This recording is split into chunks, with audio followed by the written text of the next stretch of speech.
से ओम की ध्वनि है वो कलेक्टिव अनकॉन्शियस से पैदा होती है। इसलिए ओम की ध्वनि सारी दुनिया के धर्मों में है। थोड़े बहुत हेर फेर हैं, वो समझने के हेर फेर है। हिंदू ने उसे पकड़ा है ओम की तरह। यह हमारी पकड़ने की बात, क्योंकि पकड़ेगा तो हमारा चेतन मन, तो हमने ओम की तरह पकड़ा है। यहूदियों ने, ईसाइयों ने ओमीन की तरह पकड़ा है। वो ओम का ही उनका रूपांतरण है। इसलिए आज भी प्रार्थना के बाद वो कहेंगे अमीन। वो ओमीन, ओम, ओमीन उससे निर्मित हुआ है।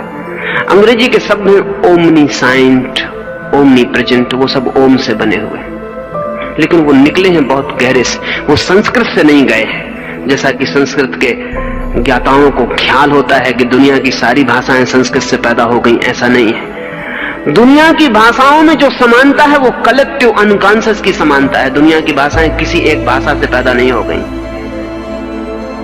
हमारा एक तल है मन का जो हम सबका इकट्ठा है। जैसे सागर के ऊपर लहरें अलग अलग हैं, लेकिन नीचे सागर इकट्ठा है। ऐसे लहरों की तरह हम अलग अलग हैं, लेकिन और गहरे सब इकट्ठा है।